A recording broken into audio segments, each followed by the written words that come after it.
Shalom and welcome back to our channel. We are looking to provide more insight to what is stated in the scriptures of the Bible based on Isaiah 28, 9 and 10. Whom shall he teach knowledge, and whom shall he make to understand doctrine? Them that are weaned from the milk and drawn from the breast.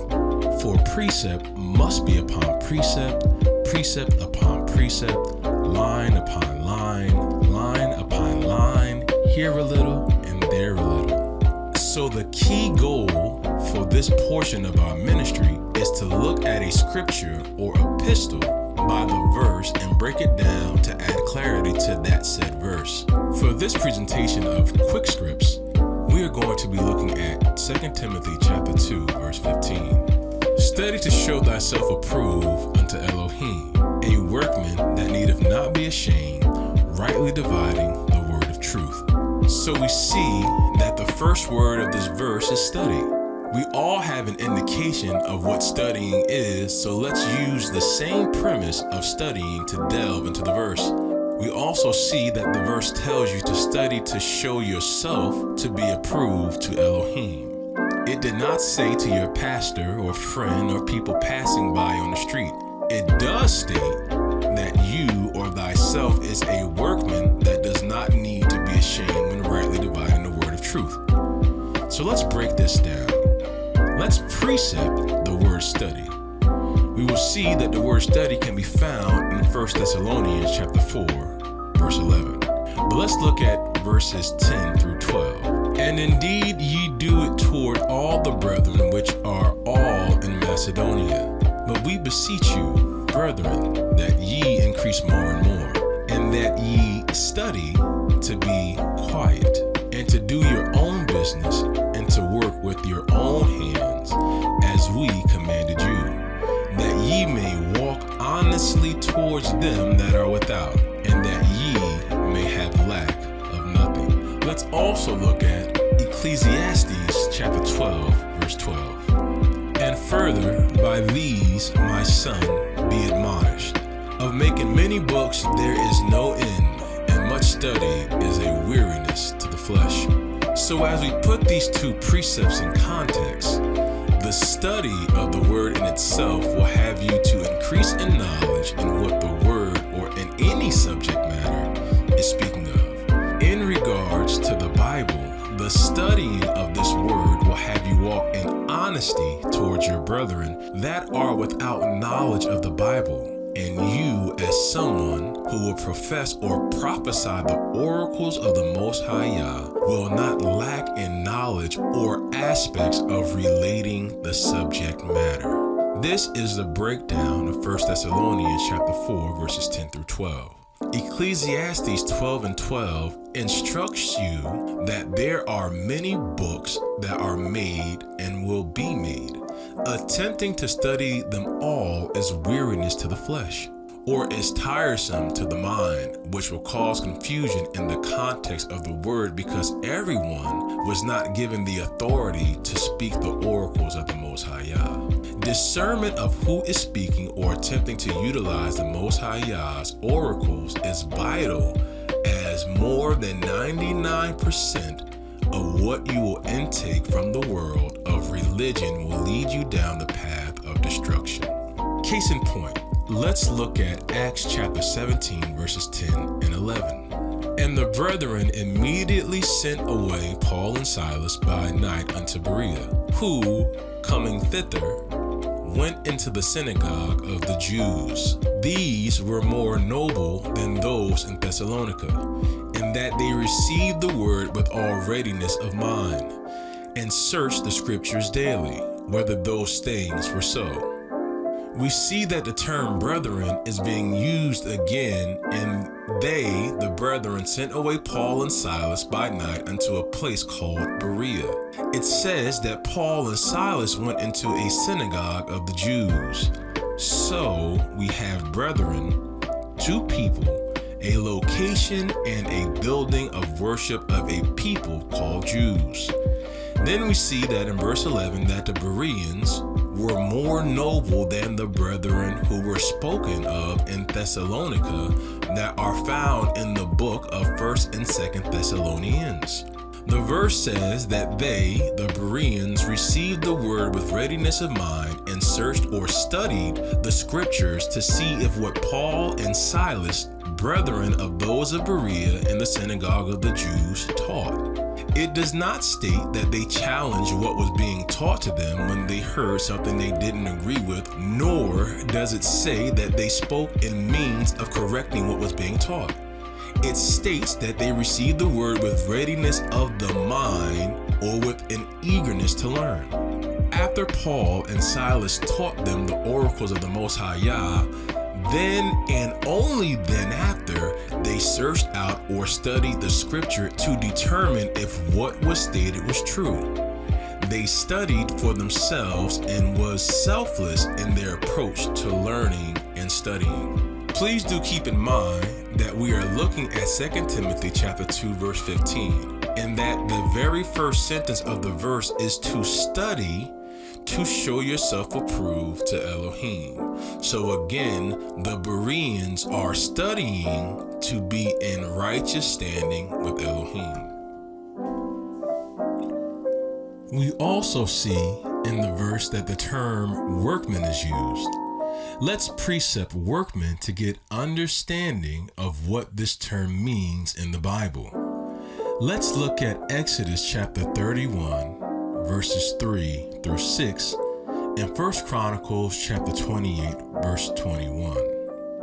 And I have filled him with the spirit of Elohim, in wisdom, and in understanding, and in knowledge, and in all manner of workmanship, to devise cunning works, to work in gold, and in silver, and in brass, and in cutting of stones, to set them, and in carving of timber, to work in all manner of workmanship. And I, behold, I have given with him Aholiab, the son of Ahisamach, of the tribe of Dan. And in the hearts of all that are wise-hearted I have put wisdom, that they may make all that I have commanded thee. 1 Chronicles chapter 28, verse 21. And behold, the courses of the priests and the Levites, even they shall be with thee for all the services of the house of Elohim. And there shall be with thee for all manner of workmanship, every willing, skillful man, for any manner of service. Also the princes and all the people will be holy at thy commandment. So we see that a workman, in accordance to what Elohim warrants, is someone who does what he commands. This workman is filled with the spirit of Elohim, which is a topic for another presentation, as this phrase is highly perverse and wicked in today's common religions. But back on topic. This spirit provides wisdom in understanding and in knowledge in all manner of workmanship. Now, this is contingent on what your skill sets are and what talent he has bestowed upon you. The studying of the material to be approved by Elohim is where that wisdom and your workmanship will grow. A workman, as depicted in 1 Chronicles chapter 28, verse 21, indicates that he or she will be of service to the Most High Yah. We must also keep in mind that the scriptures indicates that this message or understanding is not universal, and it also names a specific group of people and the Levites in their roles as priests. These are key things to identify when studying.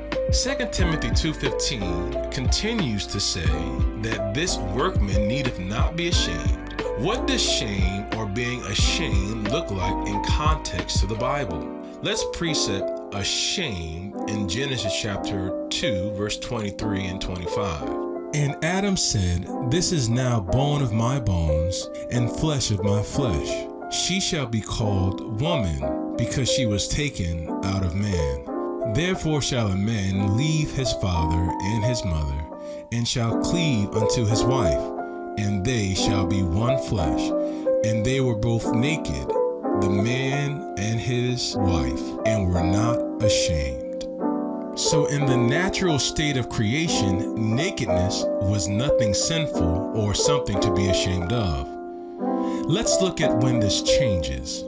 Let's look at Genesis chapter 3, verses 6 through 11. And when the woman saw that the tree was good for food, and that it was pleasant to the eyes, and a tree to be desired to make one wise, she took of the fruit thereof, and did eat, and gave also unto her husband with her, and he did eat. And the eyes of them both were open, and they knew that they were naked. And they sewed fig leaves together, and made themselves aprons. And they heard the voice of RPHI Elohim, walking in the garden in the cool of the day. And Adam and his wife hid themselves from the presence of RPHI Elohim amongst the trees of the garden. And RPHI Elohim called unto Adam, and said unto him, Where art thou? And he said, I heard thy voice in the garden, and I was afraid because I was naked, and I hid myself. And he asked, Who told thee that thou wast naked? Hast thou eaten of the tree whereof I commanded thee that thou shouldest not eat? So we see that the awareness of nakedness and the need to cover it up was a direct result of partaking in something that they were commanded not to partake in. This introduces the sense of being afraid and covering what was once something that had no shame. Let's look at Job chapter 11, verse 3. Should thy lies make men hold their peace? And when thou mockest, shall no man make thee ashamed? Zophar asks if an individual's lies make them hold their peace, and when they mock truth, is there no one that will make that individual ashamed of their conduct? So to lie or bear false witness is transgression of the Most High's law or sin. So let's correlate this premise with what we saw in Genesis. So Adam and Eve, who were not ashamed of their nakedness, became ashamed of their nakedness after they disobeyed the Most High Yah's commandment not to eat the fruit of a particular tree. We see that Zophar asked in context, should your lies make or sin make men hold their peace or their tongue in speaking the truth? He then asks, when the individual mocks truth, shall no man make him ashamed of his conduct through truth of doctrine? So let's look at these scriptures in retrospect. 2 Timothy chapter 2 verse 15 states that the workman needeth not be ashamed. We have correlated through scripture that shame or being ashamed is a direct link of transgressing the law of the Most High Yah or engaging in sin, as we previously saw in Genesis chapter 2 verse 23 through 25 and Genesis chapter 3 verse 6 through 11. We see that a question is asked if an individual's sinful behavior be a reason for men to withhold speaking against that sinful behavior, and if that sinful individual mocks the truth or the righteousness of the Most High Yah's ways, will no man speak on this sinful behavior and bring shame upon the sinful behavior through holy or set apart doctrine? The workman being spoken of in 2 Timothy chapter 2 verse 15 needeth not be ashamed or needeth not be a partaker of transgressing the law, as well as not being ashamed to reveal the truth of unrighteous behavior. The workman needeth not be a worker of iniquity, and should spare not the feelings of the unrighteous, as the workman is to reprove and bring correction to those things that are incorrect by the standards of the Most High Yah's laws, statutes, and commandments. Let's look back at 2 Timothy chapter 2 verse 15. The end of the verse states that the workman needeth not be ashamed, rightly dividing the word of truth. So what does this mean? Let's precept Psalms chapter 15 verse 2. He that walketh uprightly and worketh righteousness and speaketh the truth in his heart. We see that the scripture states that he that walketh rightly or uprightly speaketh the truth in his heart. So rightly is an indicator of a workman of righteousness whom speaks the truth, not lies, fables, or conjecture, but the truth. Let's look at Proverbs chapter 2, verses 6 through 7. For Yahweh giveth wisdom, out of his mouth cometh knowledge and understanding. He layeth up sound wisdom for the righteous. He is a buckler to them that walk uprightly. As stated in verses 5 and 6, the Most High Yah gives wisdom of knowledge and understanding through the words he speaks, and that he provides this wisdom to the righteous who walks uprightly. Rightly can be defined as in accordance with truth or fact, correctly, in accordance with morality or equity, uprightly and properly, fitly or suitably. So rightly in 2 Timothy chapter 2 verse 15 means wisdom of knowledge and understanding in accordance to truth or fact with morality or equity. Dividing the word of truth or aspects of truth in 2 Timothy chapter 2 verse 15 can be found in Deuteronomy chapter 32 verse 4. He is the rock, his work is perfect. For all his ways are judgment, and Elohim of truth and without iniquity. Just and right is he. So truth by way of the precept means to be without iniquity or without sin. Just and right, or what we have seen through previous precepts, rightly is the characteristic of the Most High Yah. Let's look at Psalms chapter 31 verse 5. Into thine hand I commit my spirit. Thou hast redeemed me, O Yahweh Elohim of truth. We see that David writes a lyric stating that the Most High Yah is his redeemer, as the Most High Yah is an Elohim of truth. So by taking characteristics of what truth is in comparison to the Most High Yah, truth is also the redeemer. Lastly, let's look at Psalms chapter 33 verse 4. For the word of Yahweh is right, and all his works are done in truth. The lyric of David states that the words of Elohim is right, or what we identified in our base scripture of 2 Timothy chapter 2 verse 15, rightly, and his work is done in truth. Let's correlate all the precepts to our base scripture to get clarity of what the verse is saying via the oracles of the Most High Yah. Study the word of the Most High Yah to increase your wisdom of knowledge and understanding, to be approved or convicted to the Most High Yah. In doing so, you become a workman or craftsman of skill as specified, that does not need to be engaged in transgression of the Most High Yah's laws or commandments as commanded in the Torah.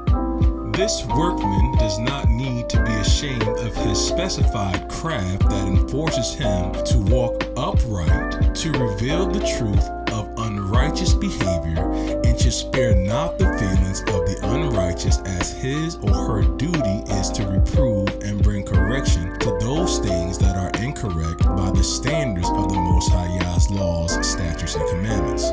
This workman is made in the image of the Most High Yah, which is founded in truth and righteousness. This truth of righteousness that the workman labors in is the redemption of his brethren. The workman's labor is the promise of the Redeemer of Israel. Remember that we live in a world of wickedness, as we saw in Job. Liars and those who work in iniquity will look to mock the truth.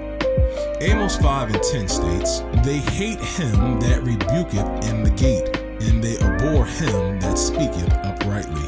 The world hates the truth of who the real and true Israelites are. Even the real Israelites hate hearing who they are and rebuke the truth of their own lineage. The world loves wickedness and sinful behavior, therefore they will hate righteousness and truth.